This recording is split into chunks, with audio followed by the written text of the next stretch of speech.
Bukan di depan kaca yang depan.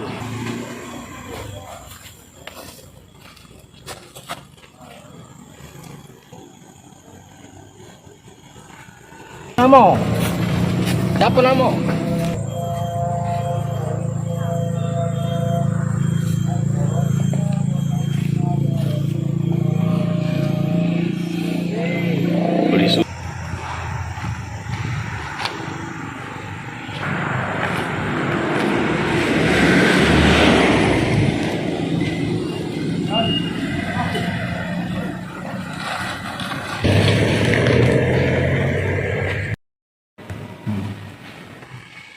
Karena izinkan katanya hari ini ada kejadian ini ya kaca. Ya. Untuk kejadian hari ini kejadian pecah kaca di TKP di depan di bengkel Alay. Untuk korban Pak Henry dengan kerugian itu 180 juta rupiah. 150 juta. Kalau kronologis kejadian sendiri seperti apa, Nan? Korban ini dari mana, hendak kemana, atau apa yang dilakukannya di TKP? Kalau korban itu memang dari bank dan ke bengkel Ala itu untuk untuk membenari kendaraannya yang dikendari oleh anak buahnya. Tidak ada tujuan lain, cuma itu. Oh, mengecek kendaraannya katanya. Mau bertemu pemilik bengkel, namun waktu itu tidak ada, tapi ketemu karyawan bengkel.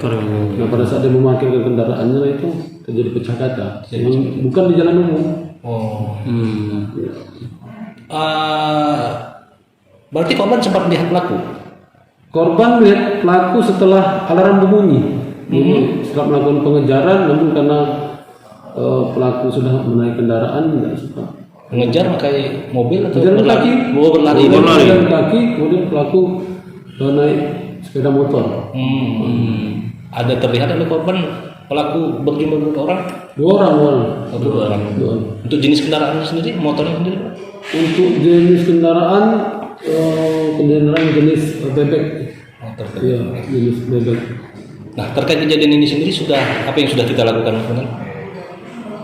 Untuk kejadian sekarang sudah kita lakukan, untuk sementara kita sudah lakukan olah TKP, kemudian mencari keterangan yang ada di lokasi dan mengidentifikasi pelaku yang terekam mungkin di CCTV di sekitar lokasi. Oh, berarti ada terekam CCTV di lokasi.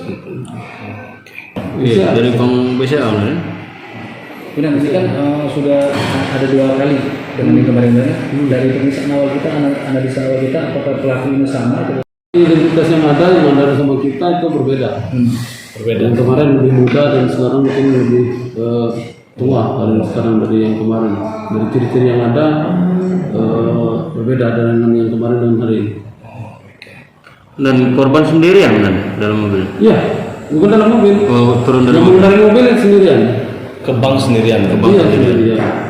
Untuk uang sendiri disimpan di dalam tas. Bersangkutan itu setelah dari bank sempat belanja air minum, belanja aqua, tapi karena uang itu di dalam tas lempangnya tidak pernah diturunkan tidak pernah ditinggalkan di dalam kendaraan. Tapi pada saat ke tempat bengkel tadi ditinggalkan tas itu beberapa saat dan kejadian pecah kaca itu. Kalau menurut korban untuk apa uang? Untuk korban itu beliau itu toke getah, rencananya untuk melakukan pembayaran karet apabila sudah dijual nanti dibayarkan kepada dibeli lagi seperti itu untuk putaran uang milik beliau sendiri. Jangan lupa subscribe, share, komen, dan like ya.